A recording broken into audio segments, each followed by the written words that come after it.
where equality is just another euphemism for mediocrity, where participation is more highly valued than achievement, where just enough to get by is the new standard of excellence. There is a small minority of people who fight back against such apathy, who struggle daily to reach new heights. These brave few are the hope for the future, the bright shining light for the next generation. They are the ones who will lead us to the places we have never dreamed of, to the undiscovered country, to reach goals only a few can even begin to imagine. Unfortunately, none of those people could be here tonight, so kick back and relax. Prepare yourself for several hours of fun, friendship, fascinating conversation, and fabulous music. All those F's, that's an alliteration and kind of a radio trick. Speaking of radio, you're listening to the most popular radio station in the history of broadcast radio, at least among stations that originate from Chris's living room. It's Curious Times. Your host is Curious Listener. Here she is, Chris. All right. Hello, everybody. Welcome to Curious Times. It's Tuesday night. Unbelievably, it is with amazement that I report that it's December 11th. Holy crapola. So Dan, what's the OMG about that I had such a quick answer for you? Dan asked in the chat room. And for all you listeners out there listening to us, not inside the chat room, there is a live chat room that is operational during the show. And Dan is amazed at my competence. Dan is amazed at my competence. And so there you go. Must have been just a little test to see if I was paying attention, or I don't know what's going on there with Dan, testing me to making sure I'm watching him. And I was watching your every move. Somebody's watching me. All right. Hey, so we have the Heavy Metal Psychic. Melissa Bruce is here. Yay! It feels like it's been forever and ever and ever. And it's because it has been. Like, I think we last had a show in September with Melissa. So it's been a while. Yeah, which was just before the legalization of pot. That's right. So that makes sense that it was September. So she's here. It's the last show of the month, last show of the year with Melissa. And so glad that she was able to make it over here. And just to let you know what else is on tap. Theoretically. What else is on top theoretically? Tomorrow, Kathleen Morris here. Then we're off Thursday and Friday. And wait a second, that's November. We're in December. Let me start that over. Kathleen Morris here tomorrow. Then we're off Thursday. Selva's here Friday.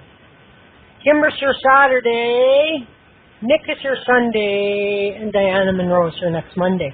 Then we have a few days off. And then we have a couple shows. Then we have a few days off. We'll probably have a little casual show, Christmas Eve or something, and Christmas Day, a little bit of time. Nothing like before, because I sit here for a day and, like, 2 people are there or something, and, like, it's, like, kind of, you know, unnecessary. And so we'll see what happens. So throw a little music on, and I probably won't have a camera by then either, so, like, it's kind of, you know, I can't even wear my Santa's hat no more, so it'll get a rest this year, the Santa's hat. And there you go. So, hello, Amy and Christy and Dan, Diane is there, Marie, how are you? Melissa is our guest, and okay. A minute it looked like you guys weren't hearing me. You could hear me all that time, couldn't you? I hope. I didn't want to have to say what I just said, because I probably couldn't remember. Okay, so anyway, Melissa's here. Heavy Metal Psychic. She's an astrologer. She's a medium. She's a tarot reader. She is a coach. She's many things. I've already said teacher. She does do teaches. Now, we're going to have to catch up with her and figure out if she's taken a little bit of a rest from teaching or if she's still doing that. And we'll find out. I think right now you can find Melissa, the Heavy Metal Psychic, at www.facebook.com/Heavy Metal Psychic. And so there we go. Let's just bring her on and find out what's been going on with Melissa. How are you? Hey, I am. Hey. I'm beautiful. Hey. I'm beautiful now. How are you? Oh, you're beautiful now. Were you just looking in the mirror? She's like, I'm beautiful. Darling, I'm beautiful. I cannot pass a mirror or reflection without admiring. I do have to say, okay? So I've always been like that. I've always been like that. I can't help it. And I have a very nice looking app too. I gotta check it out every now and then. So, you know.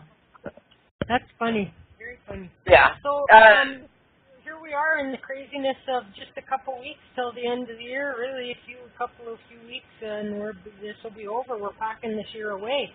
So what the hell is happening for next year? What do you think? Have you looked? Have you been too busy? How's things looking for next year for us?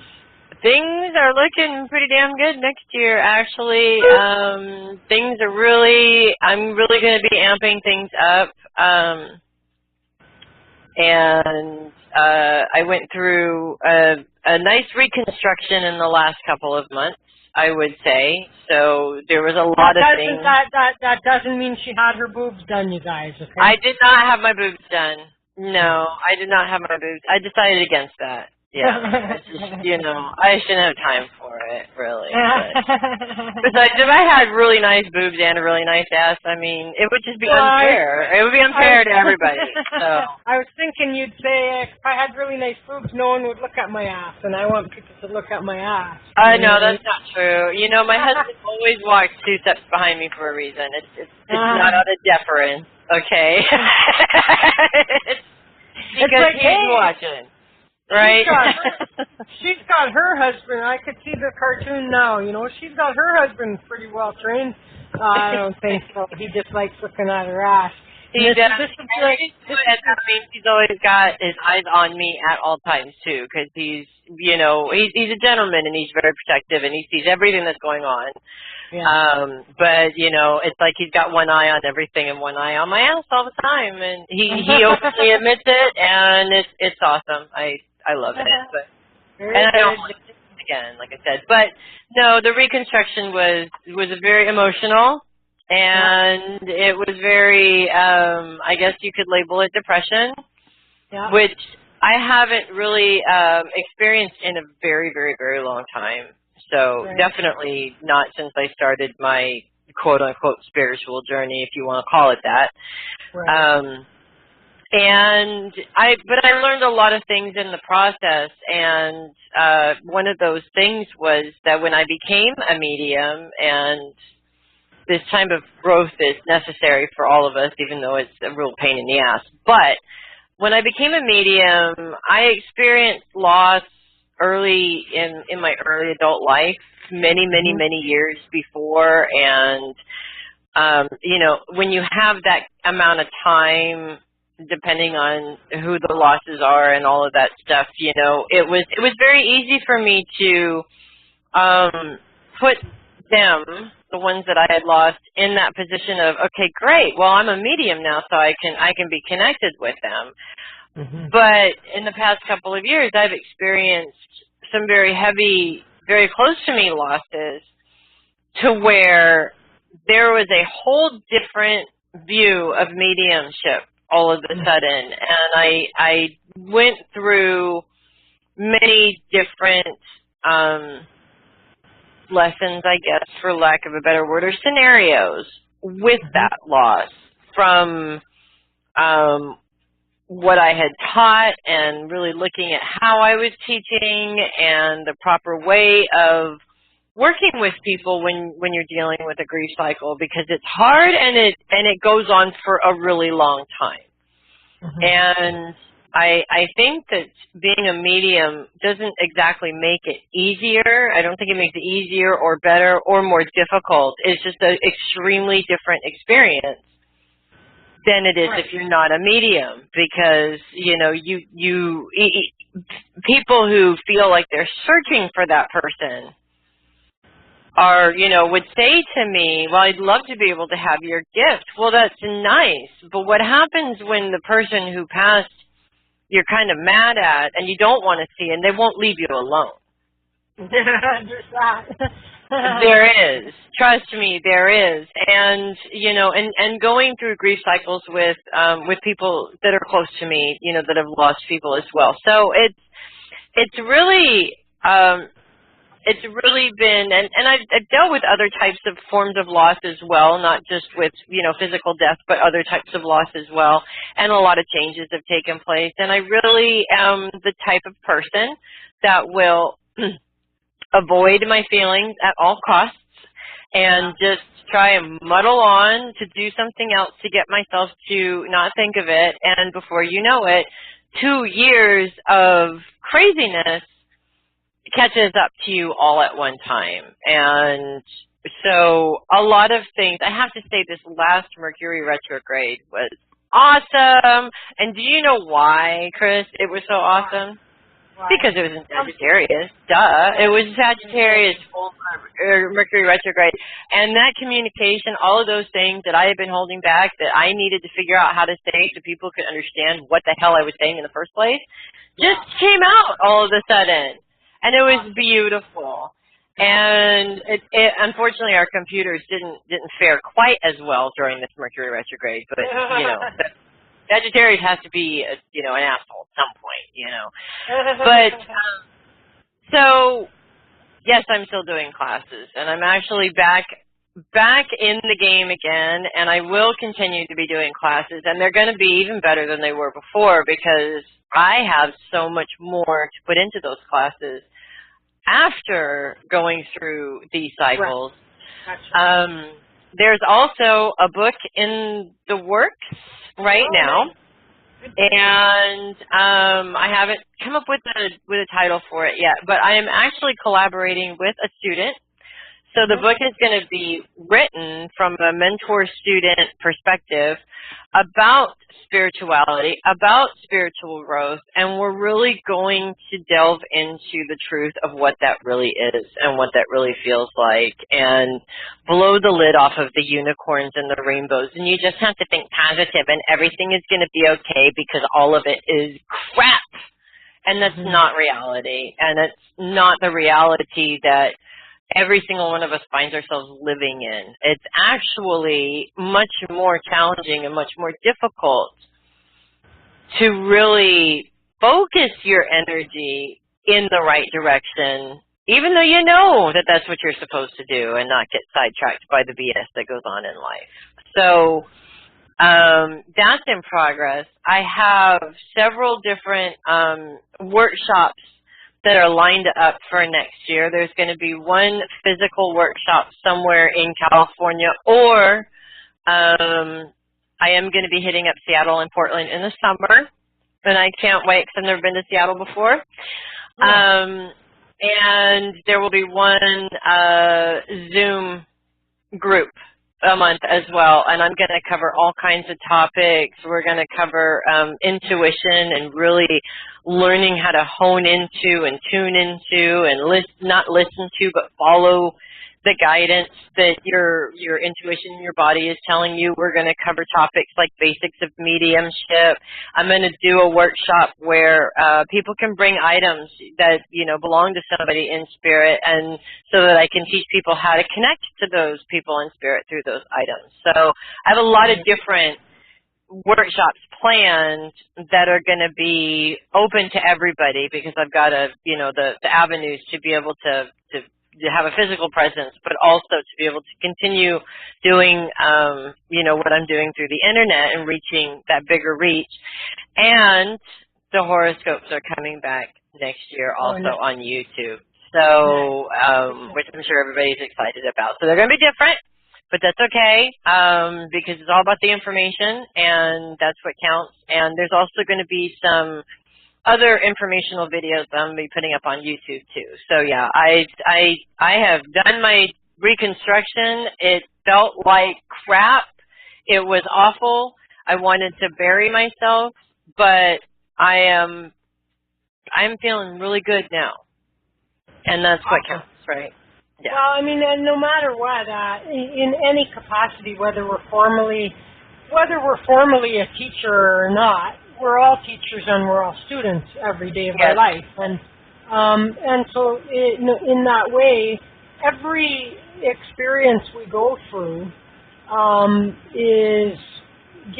puts us in a better position of teaching, because we now have that.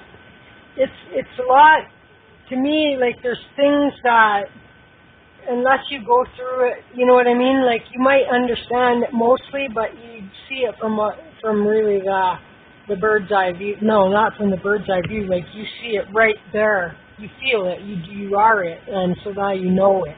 And even though everybody will respond to slightly differently, but the idea is that having some hardships and whatnot actually leads you in a better situation and then you watch, you're going to come across somebody that's exactly in those shoes and you're exactly the right person for that. You know what I mean? Mm-hmm. And then you'll go, okay, there you go. It's like that. I've been waiting for you. You know what I mean? Yes, exactly. And I have been through this process, and I have been working. It's minimal, but I have been going through, and that really helped me actually to be able to connect with clients that were going through similar things that I was going through. It gave me accountability. Because obviously now I have to walk that walk. I can't just talk the talk. I have to walk that walk. And I was also realizing during the process as well that for people who do suffer things like anxiety and depression and different things like that, it's really hard when it's been a long time since you've experienced that yourself. Because again, we forget. So I feel that a lot of times.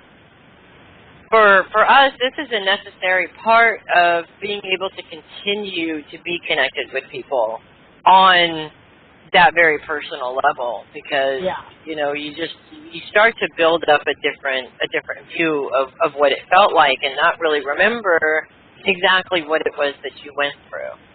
Right. So, and it is hard. It's hard to step out of that mentor, that teacher position. Which has been a challenge ever since my dad passed, I think, for Sherry and I both in some ways, because there were so many people, of course, that wanted to give back to us for everything that we did and be there and be supportive. And we were both like, no, let's just hide in our corners and leave us alone, kind of a thing. And we were both trying to, be there for each other. The whole time, I don't have to grieve right now because I'm taking care of you, kind of a thing. And I did. I held it in for 3 days before I finally got home, and there was nobody here, and I think there was one guy here, and I just looked at my husband, and he looked at his friend, and he said, I'm sorry, but you have to leave. She needs to leave now. And it was coming, it was like on the verge. He could see it. It was coming, and I'm just like, please don't. Please, get him out. Like she's about I need my space. Right? I need my space. So it was. And we kept doing this to each other. And then I think about 6 months, 8 months later, because it took that long for us to figure it out, I finally just told her why. Why do I have to be there for you? Why do you have to be there for me? Why can't we just be here in this space? Sad, mourning, pissed off, want to kill him again, whatever, doesn't matter. Let's just be here and together in the same space. And it was great, but it did. It took us about 8 months to figure that out, which is so funny because, we're supposed to be out there helping people, and here we are dumb as rocks ourselves, but that's what happens in that situation. Yeah. So. Yeah, it was. It's been enlightening. It wasn't pleasant. I don't think my family enjoyed it very much because they got. There was a major reconstruction there too. Let's just say, and we'll leave it at that. I mean, it's going to affect everybody. Of course. Absolutely. It'll affect each individual, and then it'll affect the group also. It did. But you know what? We're a stronger family now, and we do have with myself and my husband and our kids, a very strong unit here. Not that we don't incorporate other families, we do, but we're very strong together, as a family. And so, and all of this stuff, as far as the losses go, we went through it together, all of us together. But, you know, so it's good to have each other. At the same time, though, the past couple of months of Mom going crazy, that's the part that they didn't really enjoy very much. But, you know, sometimes, and there's other moms out there, I'm sure, that will feel my pain. Sometimes moms just need to go crazy in order to get their point across, because it seems there is no other option. Yeah. And so my point is officially across. Yeah, my point has officially been made. Yes, right. And I didn't even have, and nobody got hurt in the process. So nobody's in jail, nobody's in the hospital. It's all good. Yes. Yeah, they just may not be happy with me, but they got over it pretty quick because, you know, I'm Mom. That's right. That's right. Yeah. Well, that's, you know, there you go. I mean, it's all of it is growth, and you know, some of it is harder than those. You remember when you're younger, and it's like, oh, my knees hurt. It's just your growing pains. You know what I mean? Like, it's like emotional growing pains, you know. And so that's good.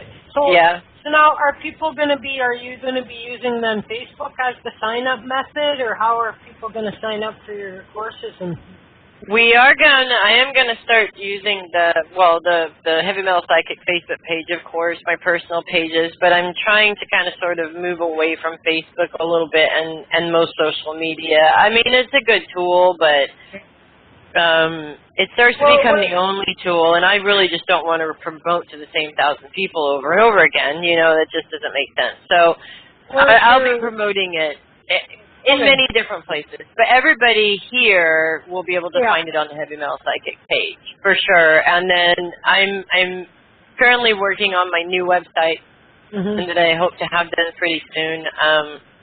There's part of this reconstruction was being able to admit that there was just certain things that I wasn't good at, right? And having the courage to be able to say, I need help. Yeah. And if I give you money, will you do this for me? Because I don't really want to do it. So, the website's on that list, and finances are also on that list too. So, that's in progress as well. I'm working on getting all my ducks in a row, but I have to get caught up on some readings first, because every year I do a 13-card tarot reading for the upcoming year, and I have about 10 that need to be done.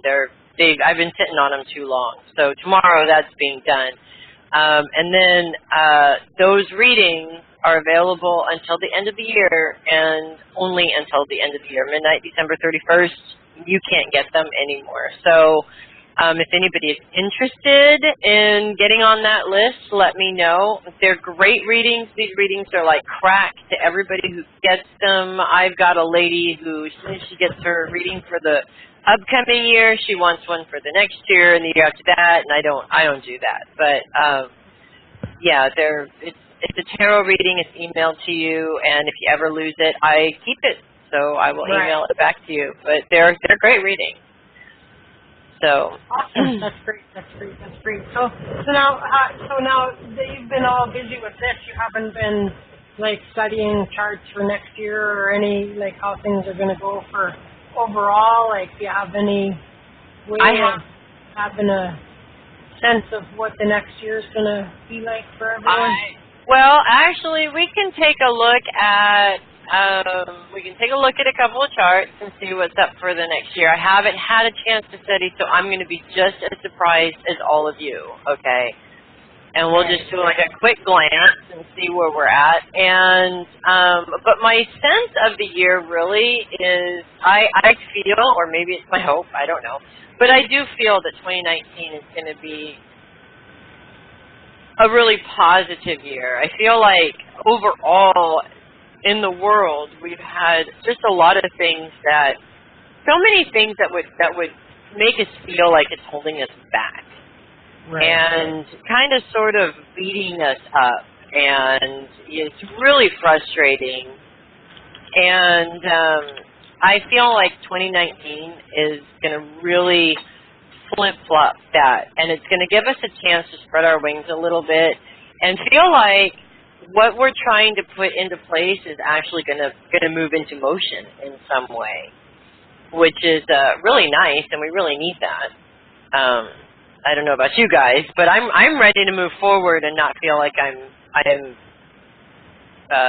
what do you call that when you're swimming in one place? Oh yeah, Just keeping afloat. Dog paddle. Is it a dog paddle? Yeah. No, dog. No. There is another word for it. What is it? Why can I not think of that? I know what you mean, though. Yes. Treading water. Yeah. Treading water. That's right. Water. Thank you. See, that's why we keep him around. That we need to do. No, you just get us straight. Yes. Thank you. That and he has a hot radio voice. You know what I mean? Yes, actually, I was thinking earlier. He sounds just like the producer from my old show, the Heavy Metal Psychic, Dave. Mm-hmm. Yeah. And he has a hot voice too, just so you know. So. He's got a better voice than me. That's for sure. My husband has a great radio voice too.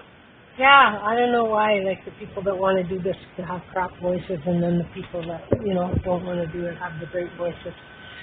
But anyway. It is what it is, So, now we don't, now let's see. No, we don't have anybody calling.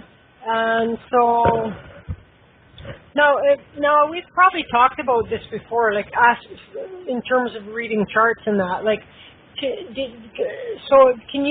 you ever, like, put in a location and looked up, if you sort of know the birth date of the city or whatever? Have you ever done that? I don't. Now, see, I know I've talked to somebody about this. I don't know if it was you per se, but I actually have not done it. I'm not going to say that it can't be done because obviously I haven't tried to do it, but that's not something that I have done. But I heard an interesting story about that. Somebody doing that, and a woman who checked a hotel or something like that she was going to stay in, and she looked at the chart and said, no, it's going to catch fire. Uh-huh. And she didn't stay there, and it caught fire, and she got arrested for arson. Oh, my God. They thought she had started it because she had, quote-unquote, predicted it. So, yeah. And when I heard that story, I was like, okay, well, I'm going to avoid that problem altogether. Yeah. But I have been broached with doing something like that, especially around investigations, because I'll do those from time to time. It's not something that I do a lot of, but I would like to do more. But I have been broached with the possibility of doing that at places that we're doing investigations to see what would come out of it, I guess. But I've never done a chart on anything that wasn't living or any. Actually, I haven't done a chart on anything but a human. So let's test it then for fun. Why don't we test it and kill some time? We can totally do that. Yeah, that's. So I'm down. When was Edmonton founded? We'll say. We'll call that the birthday, right? Okay. The day that a city is founded or something? Yeah. You know what I mean? Yeah. That would be a good birthday. And I'll just generic middle of the day time. Yeah, and so let's go with let's see here. It is, here we go. Where are you? I just had the date in front of my eyes, and then I made the mistake of scrolling. Right? Give me 1 second. Right. That's okay. I also have to take up some time too. I got a little preview of just a general where the planets are going to be from one end of the year to the next, and then I've got the retrograde list for next year as well. That's much more interesting. That's much more interesting. Well, I'm just saying, we have lots. Yeah, go for it. Okay, well, let's start with the retrogrades for next year because that's the easy peasy part. So we're looking at, so we are looking at it looks like we're going to have a mixture. Usually our retrogrades are either in a full element sign and they stay in that element, but it looks like we're going to have a mixture of a little bit of fire and water retrogrades. So they're moving out of the fire and into the water. So our first Mercury retrograde of 2019 is March 5th to March 28th. And, of course, you got to add a 1-week shadow period to each. That one is, what is that? Oh, that's, okay, never mind. Here I am, astrologer who can't figure out what the symbols mean. Sorry about that. That's what happens when you take a 2-month break, people, okay. So it looks like we're going to start off our retrograde in Capricorn. And no, that's not possible. It's so little I can't see what it is. Okay. Anyway, it's going to be a mostly Pisces. It looks like Pisces retrograde. Our next retrograde is from July 7th to August 31st. That's going to start in Leo, but it'll be mostly a Cancer retrograde. And then we're looking at the last one, which is Halloween Day. Until November 20th, which is interesting. It's also in Scorpio, and this one is full Scorpio. That's going to be a very interesting retrograde because Scorpio is that sort of weird, intuitive, weird things happen to them sign and it starts on the day where the veil is supposedly thinnest between the living and the dead. So that's going to be an interesting retrograde. For sure. But it looks like they're going to be mainly water sign retrogrades. And basically what that means is, we're so excited. Are you ready? All of our emotional crap is going to come out. Oh, yay. Right? I'm like I didn't already just do that, right? But I think maybe it'll be a little bit better. Yeah, that's like next year's spring cleaning will be a lot easier if you did it the previous 10 years, I think so, if you just too. did it last year, then it should stand to reason that it'll be an easier process for you. I think so too, but I also look at what you're dealing with from other people too. It'll be a lot of extremely emotional communication, and that can be, depending on how you deal with that. That can be very difficult. I personally, avoid it at all costs if I can, unless I'm working with the person, and there's rules to that too. So. So yeah, maybe I'll just, I don't know, take 3 weeks off work. Yeah.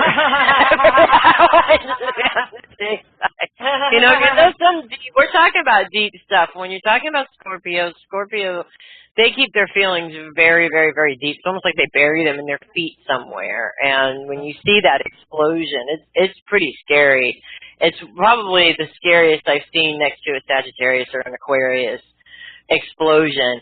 But Sagittarian explosions don't happen often because they do happen often in small spurts, right? Yeah. They tend to not hold it in. When they're mad, they're mad right then and there.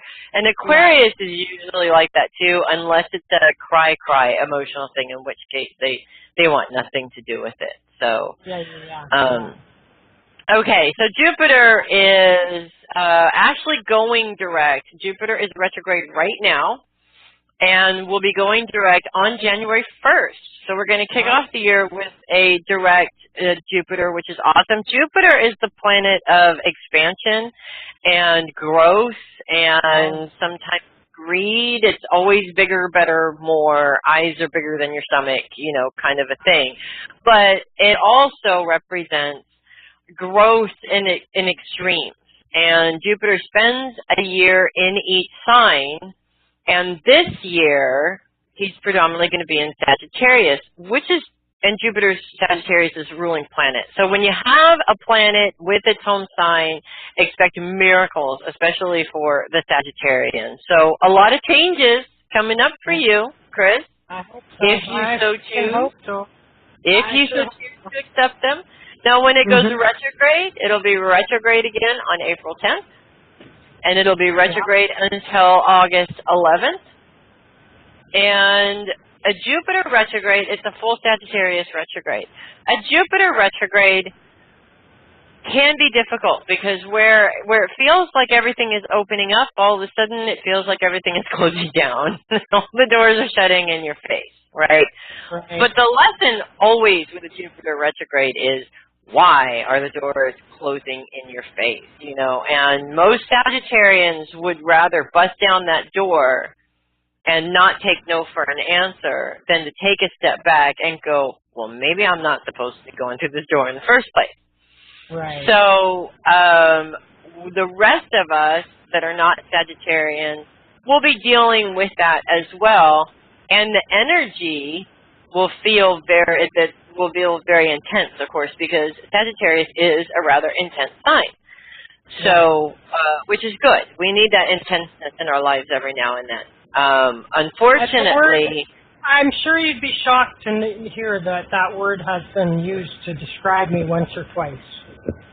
No, I wouldn't be, actually. I wouldn't be, because, you know, I know a lot of Sagittarians, and the one that I always think of is my best friend. She's a typical Sagittarius, and she was wild when she was young. I mean, wild. And I'm surprised we didn't get arrested more often than we did. But she's so much fun, too, and she has these great ideas, and everything is possible, and that never changes. You know, as even as you grow older, that kind of mentality, it might change for yourself, but it never changes when you're talking to other people. It's always, no, you can do this, you know, kind of a thing. And she's tons of fun to have around. But I don't like it when she's mad because it can be a very scary thing. So, you know, there's always that too. So, hold on one second. Knock on the front door. I'm on a thing. So, it was our neighbor. We were talking about it. So that's our Jupiter retrograde. Saturn is also going retrograde in its home in its home sign of Capricorn. Saturn will be in Capricorn all year long, is in Capricorn right now as well, and will be going retrograde on April 30th, from April 30th to September 18th. That doesn't seem like too long of a time, and that's actually quite nice because Saturn retrogrades are kind of a pain in the butt, okay? For Capricorns, Saturn is all about responsibility, and Capricorns are all about you don't put off to tomorrow what you can get done today, right? The Sagittarians and Aquarians are like, I'll put that off till next year. You know, I don't care, right? But Capricorns do not do that. I had a Capricorn grandmother, and she's constantly always telling me, why do that tomorrow when you can do it today? I want to do it today, right? So what this means for Capricorns when Saturn goes retrograde is that it's going to feel, two things will happen when Saturn goes retrograde. One, you feel like your own personal responsibilities have become overwhelmingly too much for you. Two, you also start to see or feel like you're taking on responsibilities that don't belong to you in the first place. Like somebody's heaping all their responsibilities on you. And so that's never a pleasant thing to, you know, to come to a realization of, but it's a necessary thing to come to a realization of because Capricorns have a tendency to give to the people that they love. They're immense givers, and most of them even have jobs where they are giving in some way. So for the rest of us, we're going to be feeling these responsibility issues during this retrograde time in terms of what is our responsibility that we need to take responsibility for that we're ignoring, and what is not our responsibility that we're taking on and in order to enable somebody else, which is not good for us or them, which is also causing us to avoid our own responsibilities. So we never take on responsibilities that don't belong to us for no reason. Right. If you guys never realized that, you should think about it. So that's Saturn. Everybody's favorite planet, Uranus, is currently retrograde and will be retrograde until January 6th, where it goes direct again, and it will stay direct from January 6th to August 12th, where it will be retrograde again from August 12th into 2020. And Uranus is the planet of, it's the ruling planet of Aquarius. It'll be retrograde in Aries. And I'm sorry, it's in Aries right now, and it will be, when it goes direct, it goes into Taurus. Its next retrograde will be in Taurus, is what I should have said. Now, Uranus is one of those planets where it's completely opposite of Saturn, where Saturn has strict rules and responsibility and organized and has a schedule. Uranus is wherever the hell Uranus decides is going to be in the moment, very much like Aquarians. It's really hard for Aquarians to be able to schedule anything because they really are fly by the seat of their pants kind of people, and it's really hard to run a business like that. By the way, I've had to learn to be a little bit more Capricorn, and that's not been easy for me. But it happens. You can do it. So Aries, Aloha Jay just asked what's happening to Aries in 2019. I'm going to get to that here in just a minute. But one of the things that Aries is dealing with in 2019 is this Uranus retrograde. And the problem that it's going to cause for Aries is that everything that you try to do your way, you're going to find that Uranus's retrograde is saying, no, you have to stick to the rules.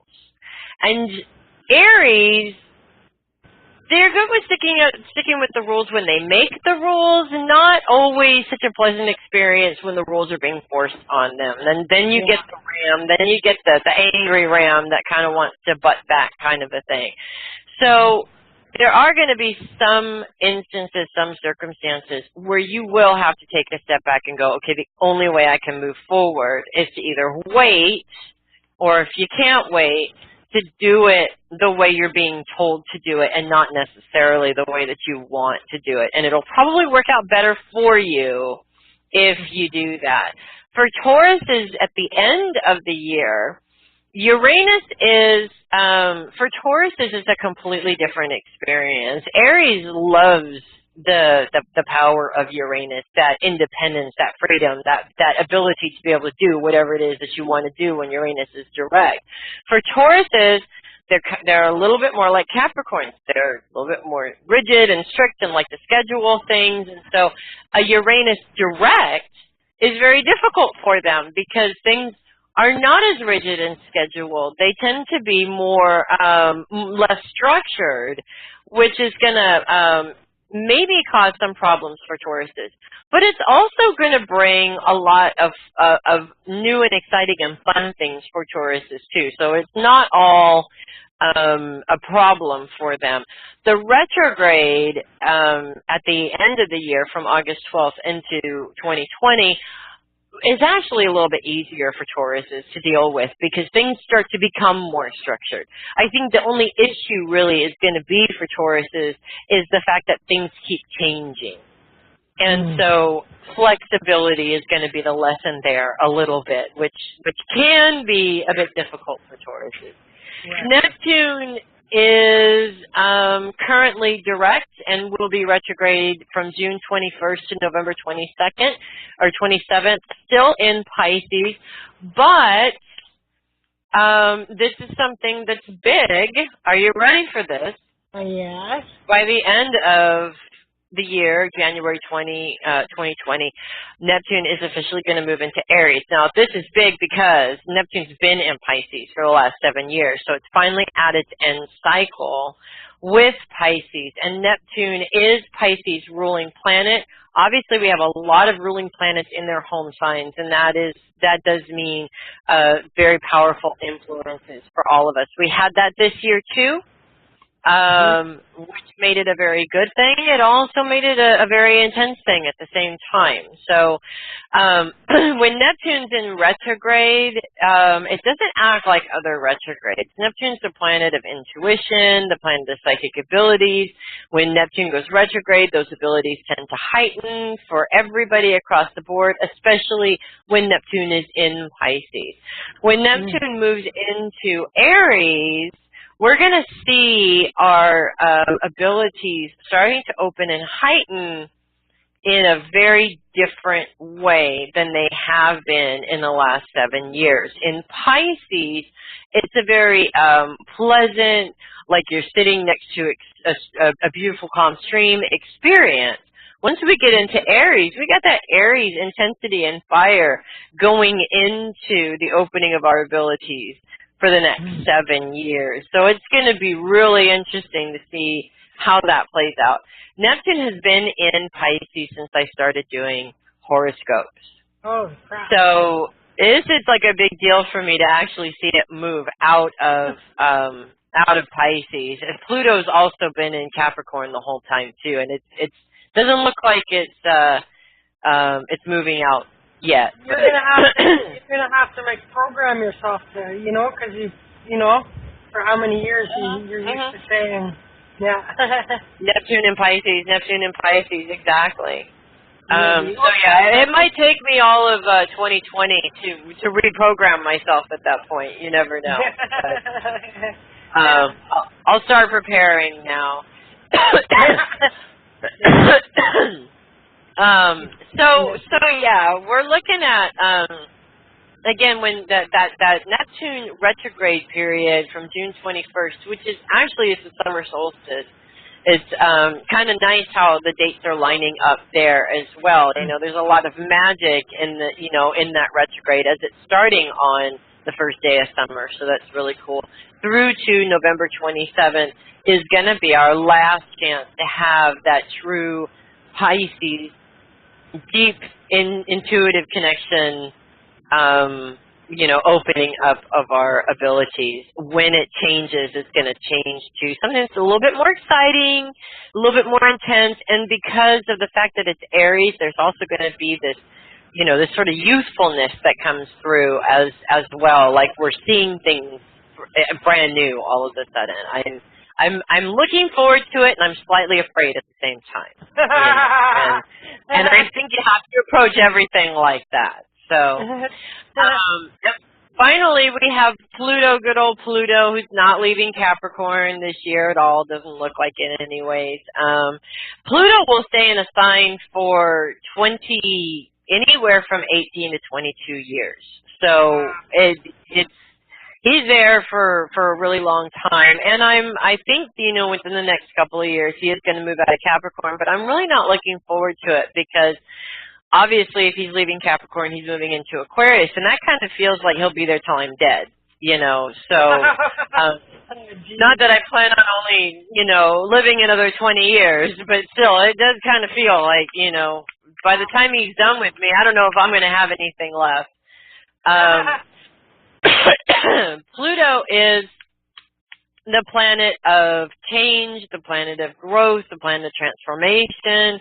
Pluto's transformations they're pretty big and they're pretty heavy, and being Scorpio's ruling planet, it can be very powerful as well. So you're looking at a lot of really good influences that come from Pluto, but these good influences can also be very heavy influences as well, because he has for as far away as he has very intense energy, and this is exactly why most astrologers had a fit when they declassified Pluto as a planet, because it just didn't make sense to do that. So he is currently direct now, and he will go retrograde April 24th to October 3rd. Pluto has a tendency to go anywhere from 4 to 6 months in retrograde.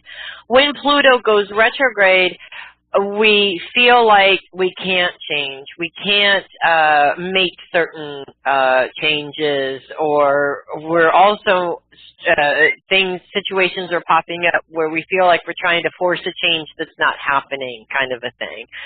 And that really is the lesson there in most things that I've learned, is that the more you try and force something to happen, obviously there's something wrong, and you need to either approach it in a different angle or back away from it for a minute until you can, before you break it. Yeah.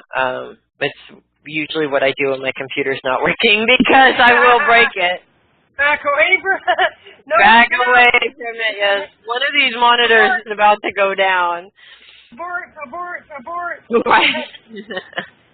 So, that has a tendency to cause some intense feelings. It's going to really cause, and it probably has been causing some intenseness for Capricorns every single time it happens, because you're kind of feeling like half of the time you've got your ducks in a row, the other half of the time you can't get anybody to do anything that you need them to do in order for you to get what you need to get done, kind of a thing. And so for the rest of us, of course, with this, if the Capricorns can't get anything done, there's no hope for the rest of us. I mean, Virgos maybe, but the rest of us are kind of screwed at that point. And one of the things I have noticed over the years in keeping up with astrology and the different planet retrogrades and how they seem to be affecting people around me as well as myself. When Mars came into Aquarius, it was horrific. I mean, that day was like, okay, everything I've ever been angry about in my entire life is coming out now. And I didn't even realize that this was happening because I didn't see it until a couple of days later, and I was like, oh, that's why. You're the jerk, So when it comes down to it, one of the things that I've noticed with Pluto and their direct and retrograde positions there in Capricorn is that Capricorns are spending a lot of time building, and then they're spending half the time trying to force the build, right? And what we need to learn in this experience is that whatever it is that we're doing, it's half of what we do and half of what we ask the universe to put into it. So when we try and control the whole situation, and I know Capricorns, most of them like to control everything. I mean, I would know too, being an Aquarius, we're the same way, is that the more you try and control what's happening, the more you start to run into these obstacles, and the more you start to get confused, and the more things just don't go your way, and then the more frustrated you get, and then the more you want to just say, screw it, I'm done, and I quit, and just walk away from it. So the only planet that is not going retrograde this year is Mars, going back to Mars. He only goes retrograde every 2 years. He already went retrograde this year in Aquarius, literally spent like 3 months in there. Every time, and he was so close to the Earth too. It was beautifully, this big, beautiful pink dot in the sky. It was gorgeous. I wanted to slingshot his ass right out of there. I was just done with him. It was so intense all the time, and he's so gone now and moved on, and I'm so happy that he has, because it's not the first time Mars has been in Aquarius, obviously, but this particular time was pretty. It was pretty intense, and I'm thanking him for the lesson, but I'm also going to thank him to not do that anytime soon, which I don't think. So we're good. We're not sending an invitation back. No, it's the difference when they go retrograde. When Mars goes retrograde in your sign, it's the difference between Mars being there for about a month or 3 months, because he literally is going in 3 times. First forward, then backward, then forward again, and it's like, oh, please, just go already, get out. So we're done with that. That's good. Mars is not going retrograde again in 2019. We won't see that again until 2020, and it won't be in Aquarius, so I'll be happy about that. For sure. So there's our retrogrades. Pardon me, for 2019. And can we take a little break? I can go over some what we got going on for next year a little bit, and I'm going to get some coffee and some water. Sounds good. You go do that, and we'll spin our little music Rolodex here, and we'll see what we come up with. Let's just see here. We'll give at least a 5 minute song break. Oh, here, I haven't played this in a long while. So it's only 4 minutes, but here.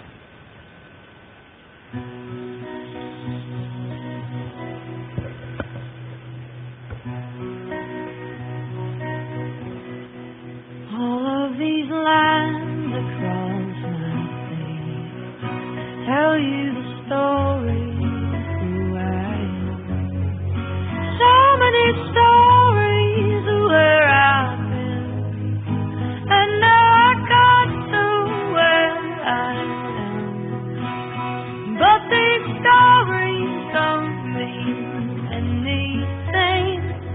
you've got no one to tell them to.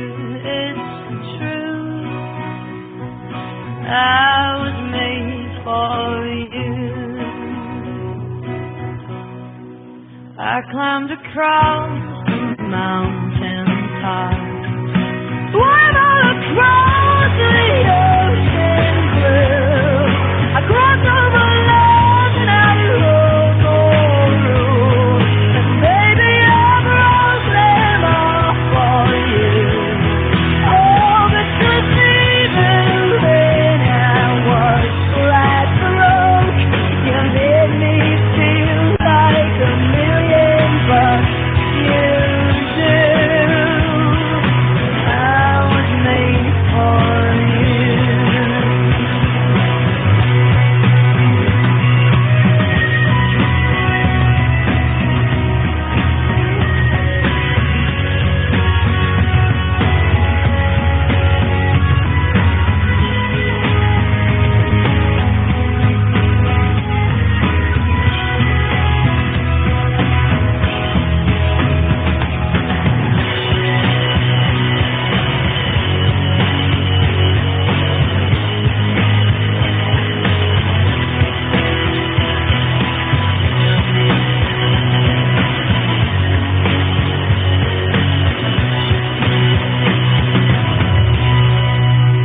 See the smell that's on my mouth.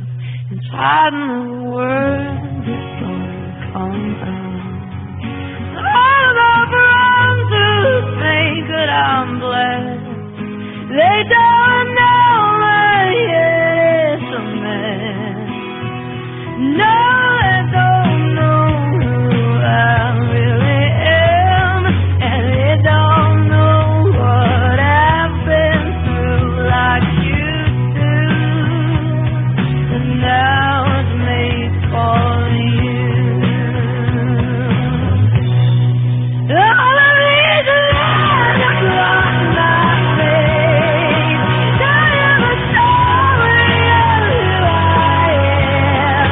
So many stories of where I've been, and now I got to where I am.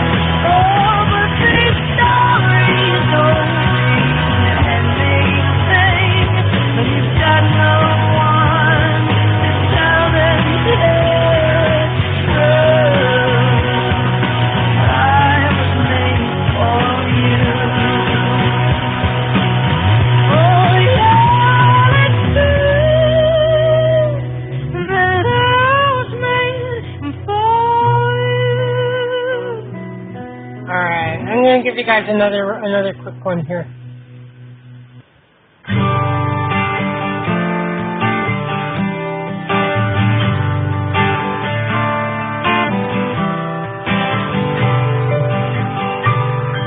I know you live every day like it's your last.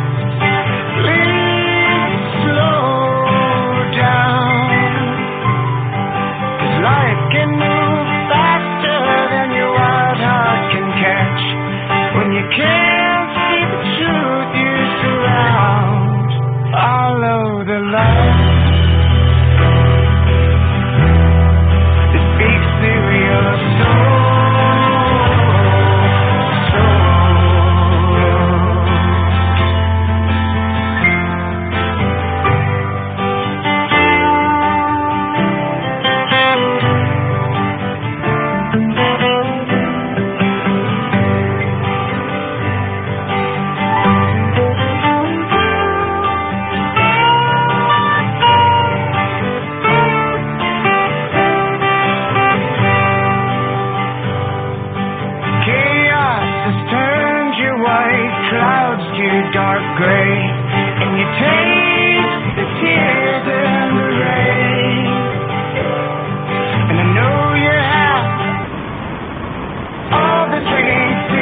Thanks, you guys, for being here. Amy, sir, aloha, Jay from Edmonton, Dan, Diane, Marie, how are you? Melissa is our guest, and me. Wait, how come? Can you hear me? Can you guys hear me? Wait a second. Can you hear me? Okay. That's funny, because the microphone was not lighting up. Sorry for tapping on the mic. I was all trying to get the mic to do something. But anyway, okay, let's go get Melissa back. Hello, Melissa. Uh-oh. Aha, there we go. There we go. I'm having I'm freezing up a bit is the problem. So there you go. Everything's a little bit delayed on my end. Good. So where did you want to head next then? We'll take a little bit of a look at 2019 and see what 2019 has in store for us a little bit. Sounds good. I'm just kind of starting with the 1st and ending with the 31st, so it's not too terribly specific, but we can run through each sign really quick and see what we can pick up from each one of them. And I'm going to start with Aries, of course, because Aries is the first sign of the zodiac. It is a circle, so a lot of people don't realize that there's a beginning and an end, but there is a beginning and an end. It begins with Aries and ends with Pisces. So, like I was saying at the beginning of the year, of course, Uranus is starting off the year in Aries in retrograde, and what's kind of annoying about that really is that Uranus spends 7 years in a sign.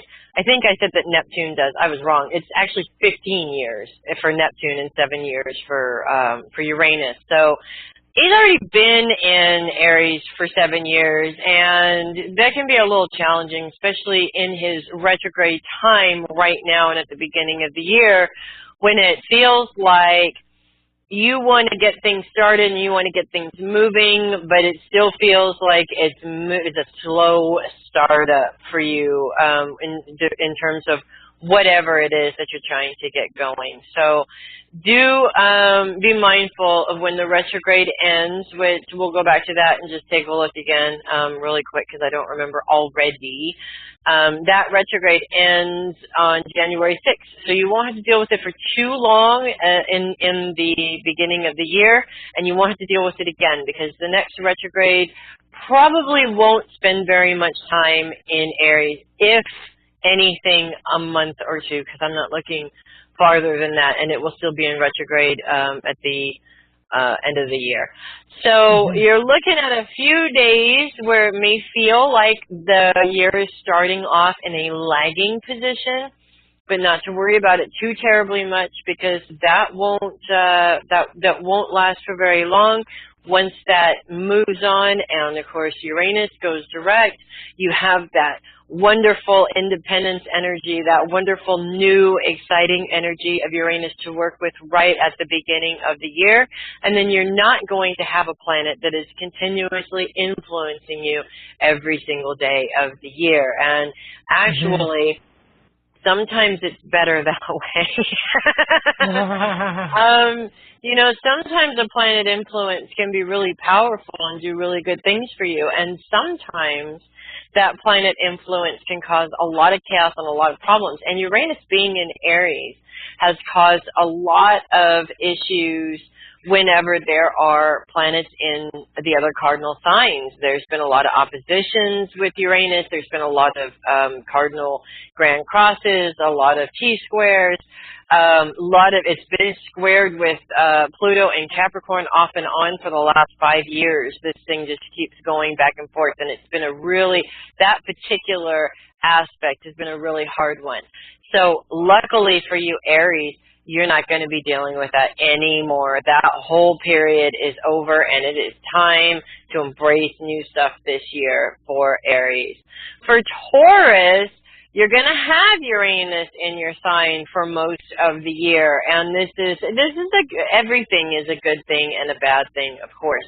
The difficulty is, of course, when there are planets in any of the other fixed signs, as Taurus is a fixed sign. And the other thing is that being the Taurus is a fixed sign, that flexibility issue is going to be an issue. Tauruses aren't always the most flexible people in the world. Some of them can be. I have known some that are, but I've known plenty that are not. Once they have a plan, they like to stick to it. So you are going to want to be flexible as much as possible. And I say want because if I say that you need to be flexible, that's really not going to help you. Tauruses are insanely stubborn. All fixed signs are insanely stubborn. We don't like to be told what to do, so I'm not going to. But you will want to be flexible, at least to make it easier for yourself. Any kind of projects or any kind of new things or any kind of, maybe ongoing things that you Tauruses are working on this year, that Uranus influence is going to be very strong for you guys. And it's actually going to give you an influence that's going to make things so much bigger and better than you ever thought that they could be. So use that influence to go with it and be mindful of your stubbornness when it comes up. Is this stubbornness good for you? Or is it holding you back? And you want to be able to use your stubbornness to your advantage, not necessarily be stubborn in a way that you're getting in your own way. Geminis don't have a big planet influence. Of course, the moon's going to come in at some point, the sun. You'll see Mars at probably about March-ish or so. You'll see Venus as well at some point. So, and Mercury. No retrogrades, Mercury retrogrades happening in Gemini. Those are happening in all the water signs. So Geminis really are, I really want to say actually that of all the Geminis that I've known, they've had a really hard time with being able to hone in on one thing. I think that's the Gemini curse. They just cannot stick with one thing for a long period of time. I actually have a Gemini friend who is literally the epitome of jack of all trades, master of none. He knows the little bit of everything, but never actually followed through to the end with any of it. So it's good that he knows a little bit of everything, but if you need the follow through, it's very difficult to get that from him, unfortunately. So I think this year one of the biggest things for Geminis is to really be able to take one of those things and focus on that one thing. Maybe use your own Gemini's abilities to be able to multitask and pick two things and just focus on those two things right there as much as you possibly can, to be able to follow through and actually be in the place that you want to be. And another thing that I've noticed with a lot of Geminis that I've observed towards the end of the year here is that they're all very much in places where they're really not sure of where they want to be or where they're going to be. So the more you can focus your energy on one thing and follow through with it, the more successful you will be. That need to jump from one thing to the other really does get in your way after a while. The first Mercury retrograde of the year, I do believe, is going to be in Cancer. At least we're going to go back here and take a look again and make sure. Because, again, I already forgot. I'm sorry, Pisces. My bad. But we are going to have a Cancer Mercury retrograde coming up, starting in Leo on July 7th, ending in Cancer on August 1st. And what we have to look forward to in terms of a Mercury retrograde in Cancer is that we're looking at very intense emotional stuff coming up.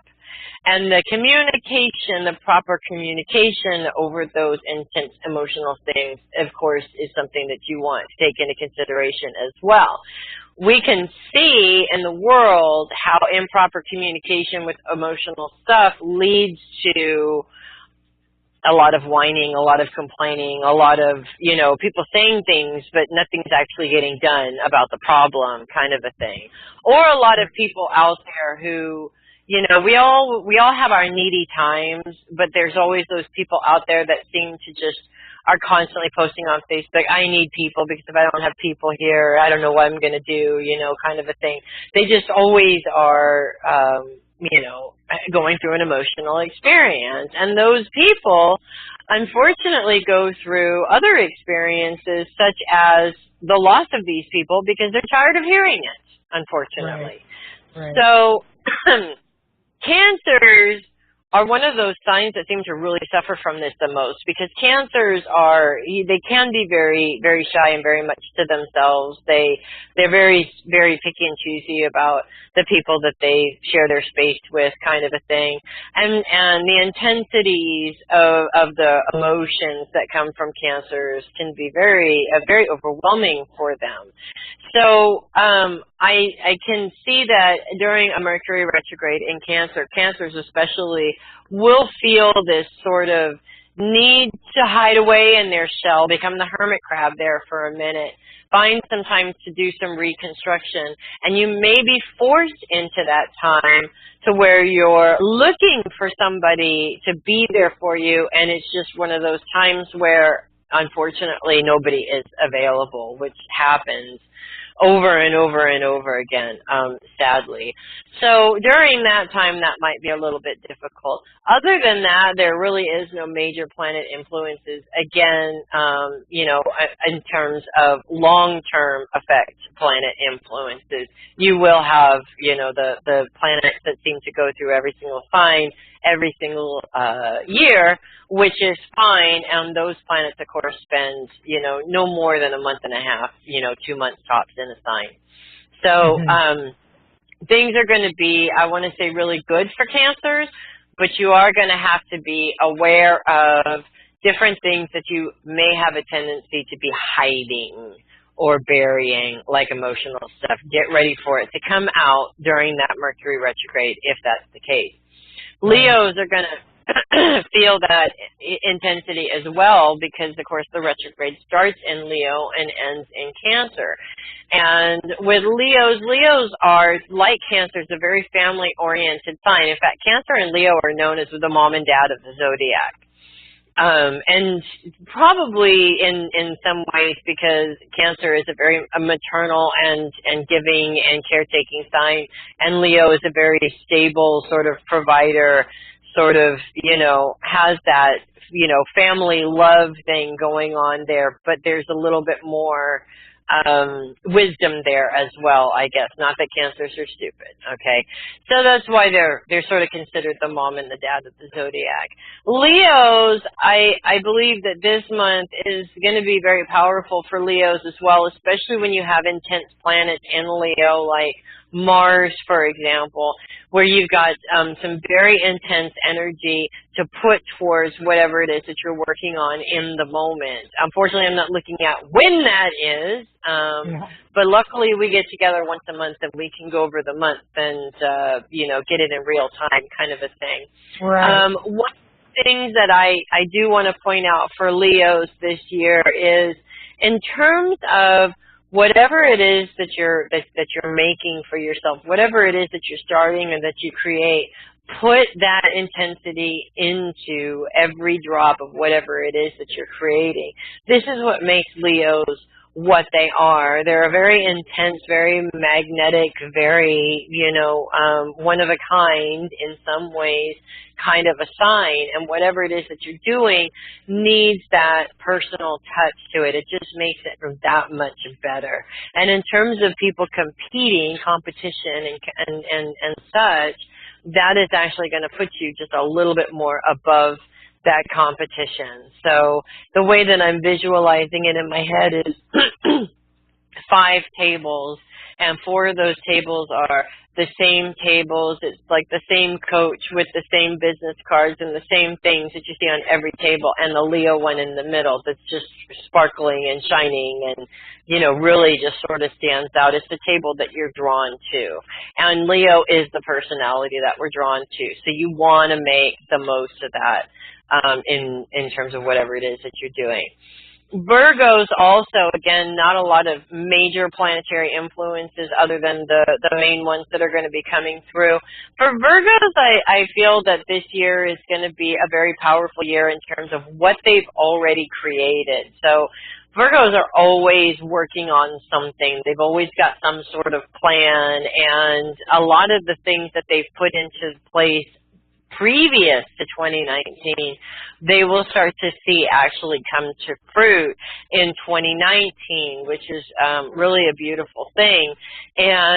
But I also have this feeling that it may be a lot of different things that have been started at various different times that all seem to be coming together and opening up for them at once. And that might be a little overwhelming for the Virgo. And even a lot of really cool, fun stuff can be overwhelming to somebody. So use your absolutely superb organizational skills, Virgos, for this one in order to, make sure that you can organize your way through this, because it is going to be a lot of differences, a lot of changes, a lot of really new experiences, which for Virgo is just fabulous. Virgos love new stuff, They love the exploration. They love anything that, that excites them. And 2019 definitely has a lot of that for Virgo.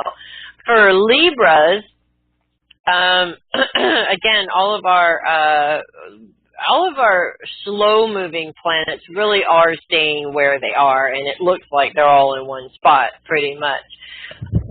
It's kind of actually funny because as we look at the zodiac in terms of the first day of the year and the last day of the year, it almost looks like all the planets are in the same place, like they haven't moved at all, which is not true.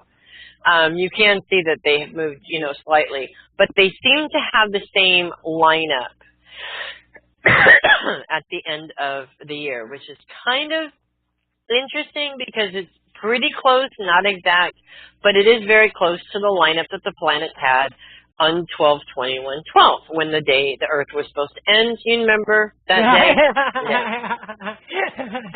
One of the times. Oh, yeah, that one time, yes. Actually, my favorite day was June 6th. 2006. I just went around and told everybody Happy Satan Day. It was awesome. I got so many dirty looks. It was great. Well, I had a friend in England back then that was like all into the, the darker stuff and all that, right? And like to be all witchy and all this kind of stuff, right? Right. And so she decided that she was gonna get married on 666, right? And I'm like, I don't think that's a good idea. And it's not because I'm all paranoid about that, as much as you're pushing something to happen on a date because you're more worried about being able to say that you got married on that day than making sure you're ready to be married, And of course, the relationship didn't last very long. They're divorced. And, so I just didn't have and it had nothing to do with 666 as the sign of the devil or anything like that. That shit doesn't bother me, you know what I mean? I consider it a lucky number, honestly. Yeah, somebody that's so interested in pushing it, because they're more fascinated with having it done on that day than the actual beauty of getting married. You know what I mean? I think they were more in love with the idea of getting married on 666 than they were in love with the guy they were marrying, if you know what I mean. I'm still kicking myself that I didn't think of that, actually, because my husband and I didn't get married for 17 years. Yeah, there you go. You had any day to pick. You could have picked any day. I could have. You know what? But 420 actually landed on a Saturday that year, so I got married on pot day anyway. So that's the better day. Way better day. They don't have National Beer Day, so we had to settle for mine. So now here we saw a shiny little thing and went off, so I'll shut up and let you Yes, it's okay. We did, but it's okay. Yeah, so we left off with Libra. Now, Libra is going to it's going to begin and end with a couple of different influences here. We have secondary influences, not major planet influences, but secondary influences. We're going to start off the year with the secondary influence Pallas Athene, which is Pallas Athene is it's a secondary. I want to say like an asteroid planet or a dwarf planet type of a thing that is used in astrology, and she represents very much like Venus. She represents love, but she is the warrior love goddess. Like she's the warrior goddess, and for Libras, this is exactly what you need to kick off the year. You need to get in warrior mode. Now, here's the thing that trips up Libras every single time. Libras are known as martyrs for a reason. Every single Libra I've ever met is like, don't help me, save the others kind of a mentality, which is nice at first, but it gets really boring after a while because it's not, it can turn into, it's not so much that you're sacrificing yourself for others. It becomes more that you're looking for attention, which some Libras that I have seen do. And I will say, between us, I live with one. And maybe 420. And that's something that for this Aquarian is just, you know, when you live with it and you're seeing it every single day, it's like, oh, for the love of God, just, I don't even know what to say about that. So this warrior influence is really necessary for Libras. Anything that you have been hoping to get started, you bring that inner warrior god or goddess up and you step into that power. Libras have a tendency to be subservient to other people because they're very loyal, because they're very respectful. It's a very good thing. But when you are dealing with somebody who is, by all rights, a jerk, who needs to be set straight and needs to know exactly who they're dealing with, then you need to bring that warrior out. So this is a beautiful place for Libras to start because it starts off your year right where you need to be. You are in fighting mode. It doesn't mean that you're going to go around being mean to everybody, making everybody cry or anything like that. It just means that it's time for me as a Libra to step into my own power and stop letting people walk all over me, stop letting people rule my schedule, take possession over your life, your dreams, your plans, and your goals. This is a perfect way for Libras to start off the year. We're going to end the year with Juno's influence. Juno is another secondary influence, another smaller dwarf planet, and Juno is all about partnership. And so with Libras are one of the best signs in a partnership. I'm not just saying this because I married one, okay? I mean, that's a really good example. When it comes to partnership, with Libras, it is usually we are in this together. And forming a partnership that really, really works where you and that person are both very strong individuals is a necessary thing in some ways. So that partnership influence is going to come in very strongly towards the end of the year, allowing you to build up the partnerships, whether they be personal or business, that you need in order to succeed in what it is that you need to do. Personally, I'm very excited to see this being married to a Libra who runs his own business and has a heart of gold, but that heart means that people take advantage a lot. So whenever you see the heavy metal psychic screaming, chances are that's probably what's going on there. He doesn't stand up for himself, but I will. We Aquarians, we can't be quiet, so it just is what it is. Moving on to Scorpio. So this year we had Jupiter in Scorpio. Next year, of course, we have Jupiter in Sagittarius. Actually, it's already in Sagittarius at this point. But we do have, as we begin the year, we're going to begin the year with Venus, which is currently in Scorpio. And Venus in Scorpio, the planet of love, in a sign that loves very deeply and is very deeply intuitive. Actually, we're kicking off the year with a Venus moon conjunction. They're literally in the same place on January 1st. And this is a very emotional influence to start the year off in, but it's also a very powerful influence to start the year off in as well. There's a lot of creativity in that. These two planets are actually in trine with Mars right now, which is literally going to be on the cusp of Pisces and Aries at the beginning of the year as well. So this is a great way for Scorpios to start off the year in this beautiful, this creative place where you have a chance to be able to build on whatever it is that you're doing. And that creativity is really necessary for Scorpios. I mean, it's necessary for all of us. But Scorpios, if they don't have the ability to create in some way, in some aspect of their lives, they get really, really frustrated and they get really bored with it, and this turns into anger and they just don't want to do it anymore, kind of a thing. So it feels very fresh and very new for Scorpios, which is exactly what they need, because Jupiter in Scorpio was nice but it did have its challenges. So this is a nice sort of cool energy to start off the year with. And then we've got Sagittarius, we've got Jupiter in Sagittarius. We're also starting off the year with Mercury in Sagittarius as well.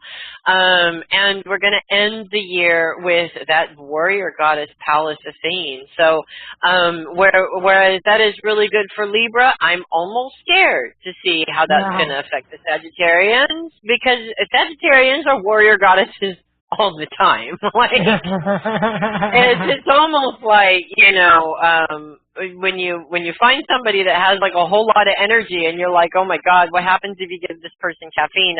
I'd be afraid, That's sort of how it feels. But at the same time, it's also a good opportunity to really put that power into perspective and use it wisely in terms of, one of the things, as I said, I always use my best friend as an example, and she's brilliant, and she's got these great ideas, and she's, when she drinks, of course, she's even more intense, but that shouldn't be a surprise to you at all.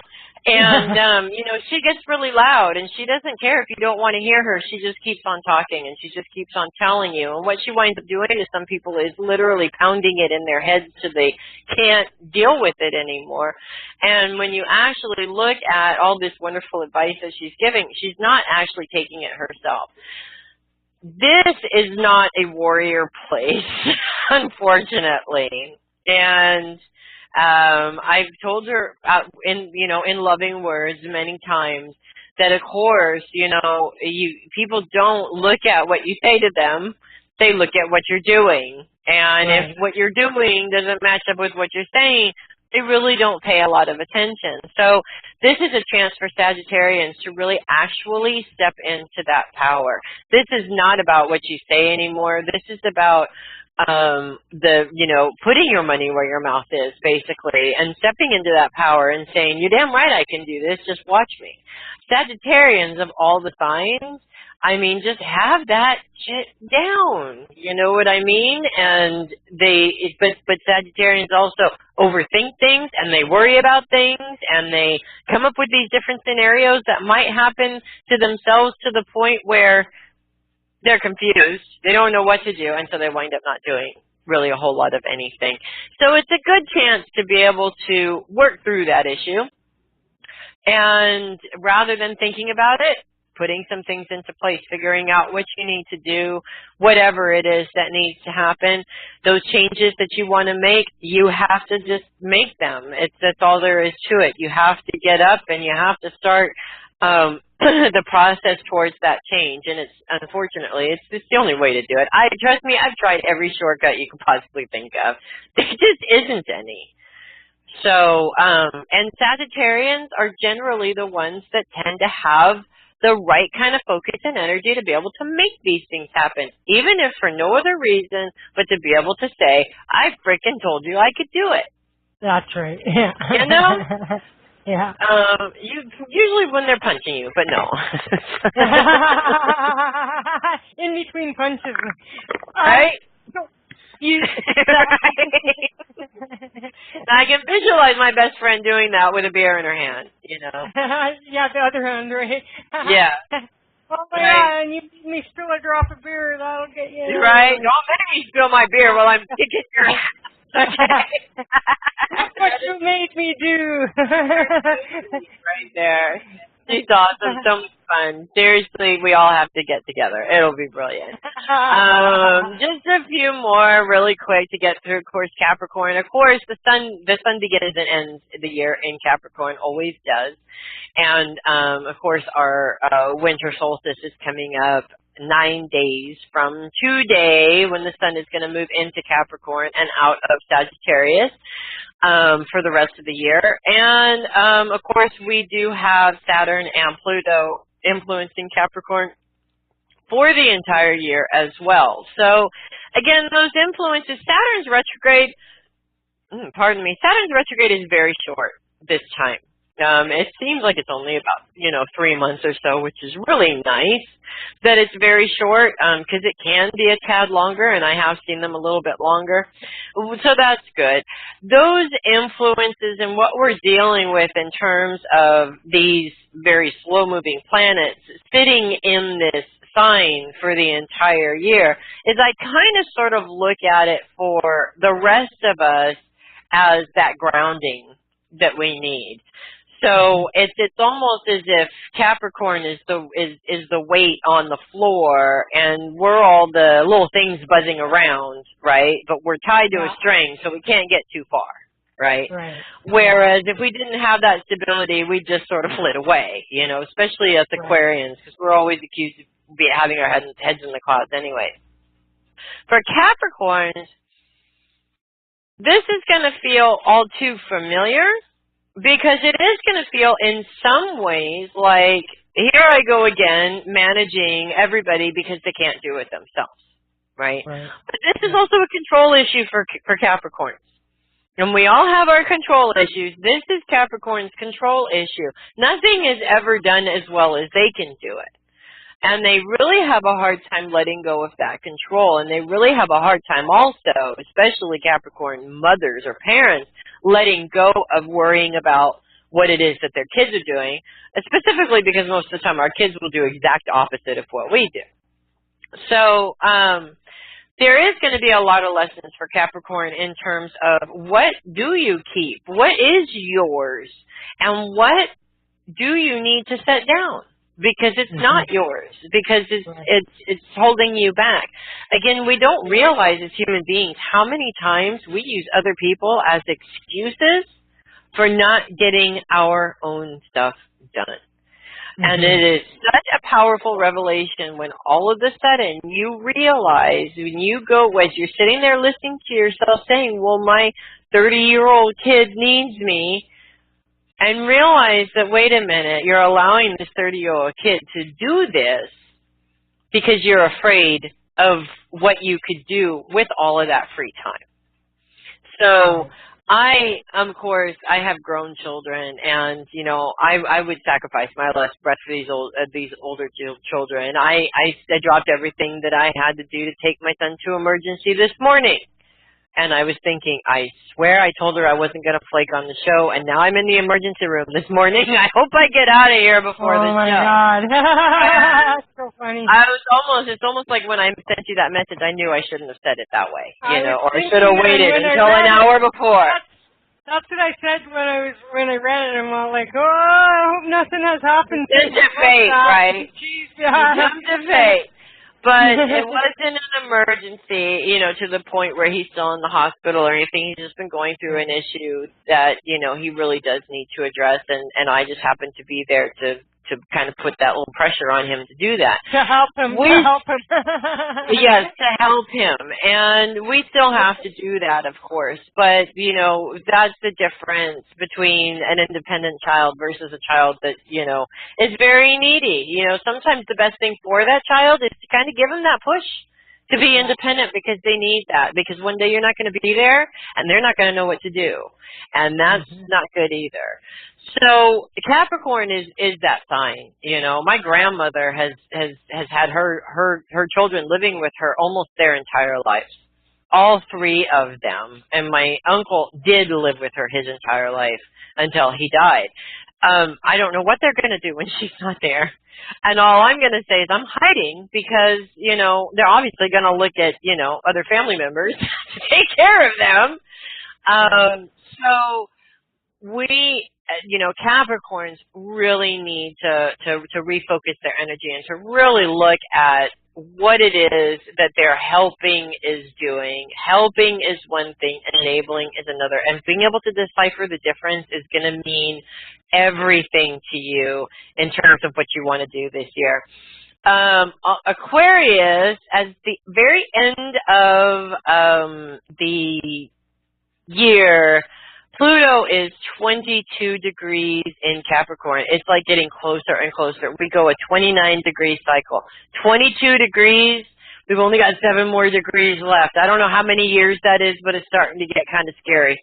But we are not really looking at a ton of planetary influences in Aquarius either. We are going to start off the year with Vesta. Vesta is, this is actually, I'm going to laugh internally for myself here.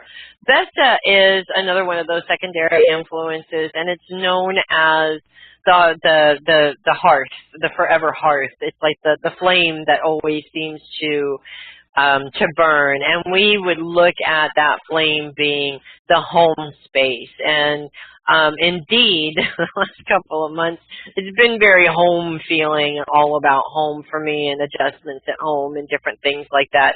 And the responsibility of being that flame, because those of us that are mothers have a tendency to be that flame for the rest of our lives.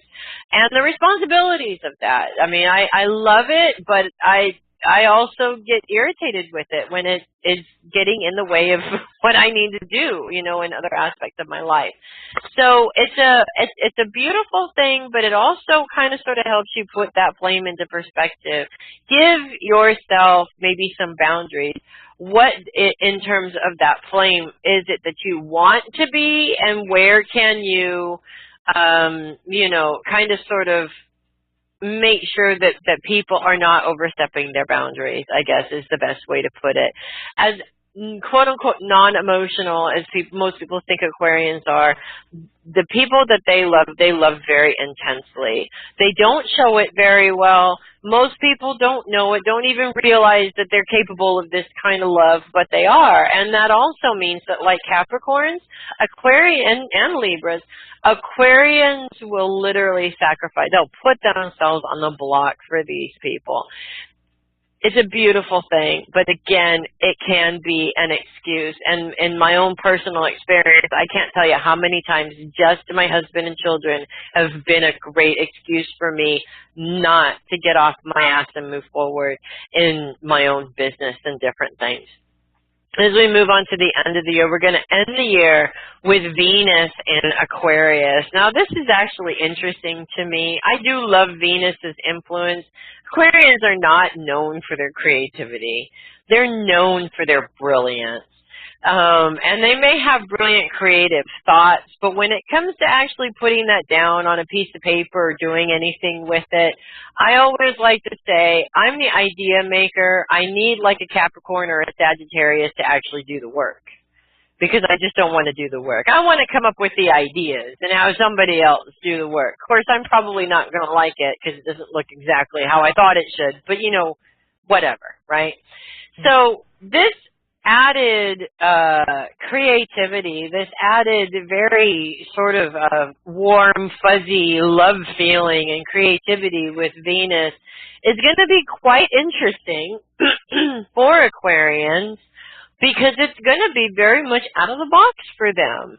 And for a fixed sign like Aquarius, we need out of the box, because if we don't have influences that kind of sort of take us out of the box, we'll just stay in that box forever. I mean, what's the point of leaving if it's nice and comfortable in here and you got everything you need, right? As long as I have a coffee pot in that box, I don't ever have to leave it. So this influence is probably going to stretch us a little bit, which is a good thing. Although I will say I'm not too keen on it happening at the end of the year, because it seems that those things happen at the end of the year to me all the time. But maybe there's there's a reason for that. So we'll just leave it there.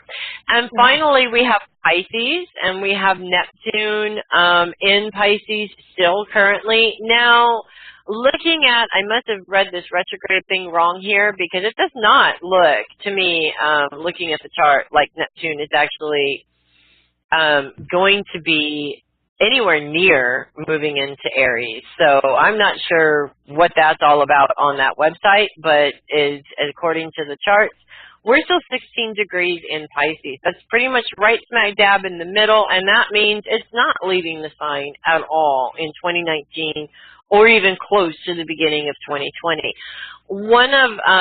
There's a couple of things also that we're going to start off the year with Mars in Pisces. It's official. He's out of Aquarius in Pisces right now.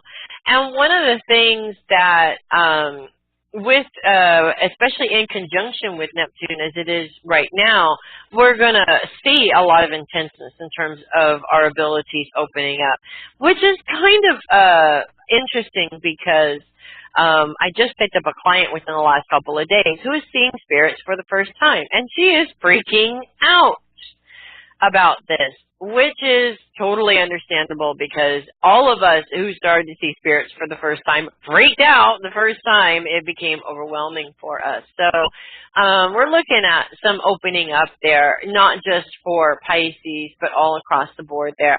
And Mars' influence is always very intense. It's not necessarily a bad intensity, but it can feel like a bad intensity depending on how you're taking it. It's a very ambitious influence, but it can be a very aggressive influence at the same time. So it just depends on the situation and, of course, how you want to use that energy. Now, I say how do you want to use that energy loosely because I did start out wanting to use that Mars intensity in a very positive way, and it turned into something completely different very quickly. So don't beat yourself up if you're not being positive. You can't always be positive. You know, sometimes situations are negative for a reason. They bring up negative feelings, and you need to honor those feelings, not turn them into something that they're not. That doesn't help you at all. We're also going to have Chiron is been in Pisces as well for a really long time. Now, Chiron is going to be moving out of Pisces by the end of the year, or at least bouncing back and forth into 2020 between Pisces and Aries. And Chiron is one of those very intense secondary influences as well. This particular dwarf planet kind of sort of sits in between Uranus and Saturn. He's kind of known as the peacekeeper between the two planets because they're so very different from each other. They don't necessarily get along very well. And Chiron represents a lot of change. And at the very end of the year, as he's moving kind of in and out of Pisces, you have the dark moon moving in and out of Pisces as well. So lots of major changes are coming up for Pisces, especially towards the end of the year. And I am smelling some reconstructions, which is what I call what I just went through. But I'm also wanting to say that some of these reconstructions are not just about reconstructing current plans.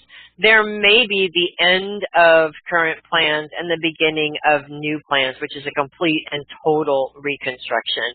So Pisces, be open to that because you never know what's going to come out of that. And the beautiful thing about the sign of Pisces, to me, especially with Neptune influencing it right now, is that there's so much magic available for Pisces if they would only choose to use it. And I have a beautiful example of a Pisces man that I know who was sick and tired of hearing about what a Pisces he was from me, doesn't believe in mediumship, doesn't believe in astrology, all of these different things, fought it tooth and nail. This last year, he got fired from his job. He lost his job. He lost his band. Everything changed. I actually did a chart reading for this man this year, which was a big deal. And I've known this man for over 20 years. And he's completely and totally reconstructed his life. He's in school. He's choosing a whole new career path, a whole new life. Just everything is completely different, and he's realizing that he's okay with that. A lot of the times we just get really scared about, oh my God, what's going to happen? And we automatically assume it's going to be bad, but it doesn't have to be. It could be, it could, I literally talk to him now and he says to me, getting fired was the best thing that ever happened because he never would have lost that job. So there's a lot of really magical opportunities in store for Pisces in 2019. And all around, I feel that 2019, I saw a post on Facebook the other day, and it went from 2015 up until 2019. And it said something along the lines of 2015 broke me, 2016 broke me a little bit more, or 2016 broke me, 2015, got me a little bit more, 2017, 2018 is, I'm learning, 2019, look out, here I'm coming, kind of a thing. And I really do feel that that's going to happen, that these last few years that we've all kind of gone through as a whole in the world have really been intensely, we're going backwards, it almost feels like. And things are about to change. The only thing that we have to remember is that those major changes usually come in pretty major ways. So we just have to be prepared for that. We have to be flexible with that, and we have to be willing to ride the wave and see where it takes us and control the wave as much as we can. Right on. Right on. Awesome. That was a mouthful, and people will have to maybe go back and listen to that one in archives, Mm-hmm. That's a lot. I never want to stop you when you're on a roll like that, I understand. I don't like stopping me when I'm on a roll like that either because I can't get back to where I was. But yes. Yeah, exactly.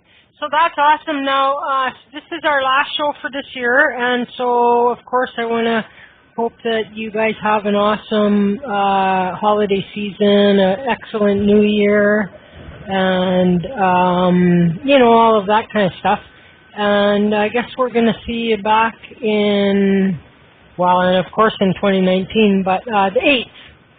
The 8th of January. And so all the craziness will be over by then, and just have to pay the bills then after that. Pretty much, yeah. It's like back to business as usual, pretty much. And I always find it so funny how we end the year with all this craziness and in debt, and God knows what else. And then, we're supposed to start afresh a week later, and it's like, well, I have nothing to start afresh with. Exactly. We should get to start off full everything. Fill me up.